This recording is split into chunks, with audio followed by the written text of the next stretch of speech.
السلام علیکم ورحمت الله وبرکاتو. ټولو ملګرو ته سلامونه. امید لرم چې ښه به یې. ملګرو یو بل بد خبر چې کوم دی راغلی دی، یقینا په دې سیټ تاسو کوم د پټو تاسو وینئ دا قاري صاحب په شان د امیر صاحب چې کوم دی دا د یو سوزکي ډرور دی او په مردان کې چې کوم دی د دریو طالبانو سره کوم چې د مدرسې طالبان د دریو ماشومانو سره چې کوم دی د غلط کار کړی دی د دریو ماشومانو سره د 9 کالو نه واله تر د 12 کالو پورې په دغې ماشومانو کې شته او په یو ځل باندې نه بلکې په څو ځله ورسره وایي دا غلط کار کړی دی نه بیا هغه ماشومان چې کوم دي لګېدلي دي او مردان پولیس یا وغیره دغه ته سزا تاڼه به وي د مردان سره خوا شا چې کوم ده هغه تاڼې ته چې کوم دی تللي دي او په دې ګیرې والا امیر صاحب چې کوم دی د باندې راپورټ کړی دی یا په یار یې پې کټ کړی دی چې یاره د موږ سره دا کار وکړو بلکې یو ځل نه 3-4 ځله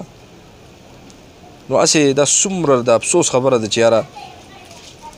په دغې علاقو کې چې کوم دی 400 شو، مردان شو، نوخار شو او خاص کر د مردان، نوخار او 400 دا درې خو داسې ټارګټ کړي دي چې په دې باندې په پټه څومره روزم چې روزانه به دا ریپونه کېږي.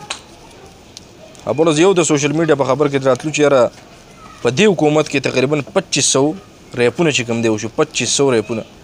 په دغه 2500 کې به کم سې کم چې دي نو 500 ماشومان به یا ژوندي یا به نه او د 2000 خواوشا چې کوم دي دا د ریپ سره چې کوم دی چا په بوجو کې مړه کړل، چا ګنو ته ورغوزار کړل، چا ورسره سو کړل، چا ورسره سو کړل، چا ته هغه ماشومان میلاو شو یو بعضې نه پلار ته بعضې ته میلاو نه شو. نو هسې دې حکومت ته زمونږ بیا مطالبه ده که چېرته دا کولیام پانسي عامه شوه څوک هم داسې غلط کار کوي د ماشومانو سره د بل چا سره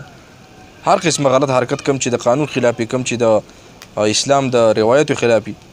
نو که دا پانسي چې ته عامه شوه نو زه چې دا ریپونه به ډېر زر چې کوم دی دا کنټرول هم شي. په دې زړه کې به یو یره پیدا شي چې یاره راشه که چېرته دا غلط کار دی وکړو نو بس پانسي کوي دی بل څه چل د سره نه کوي. نو دې حکومت ته زموږ پر زور اپیل دی دوباره چې یاره دا قاري صاحب دی که هر څه وغیره چې دا دی د ګیرې پرېښې ده داسې د شرم دپاره د ګیرې پرېښې ده او حرکت د ده داسې دی او هغه ماشومانو ته بیا وایي چې مړه کوي هم. اوس فیصله په تاسو چې د ده سره څه کار پکار دی ټول چې کوم دی راپاسې مطلب د یو شی یاره احتجاجونه کول پکار دي د دې پانسۍ دپاره چې دا پانسي عامه شوي نه وي.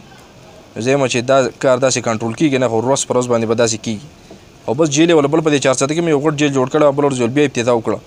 چې راشه هسې ریپونه روان دي روزانه هغه زاړه جیلونه ډک شوي دي چې د نوی جیل پې هم ډک شي. ډېره د افسوس خبره ده. ټول لعنت وایي په دې دا چې کوم تاسو ولیدو دا قاري صاحب لعنت وایي په داسې کس باندې او د خپلو ماشومانو چې کوم دی ډېر زیات خیال ساتئ خاص کر 400 والا د حقیقت علاقې چې کوم ډېر زیات خیال ساتئ د خپلو ماشومانو داسې بې ځایه ځای چې کوم دی مه پرېږدئ بار بار تپوس کوئ د هغو.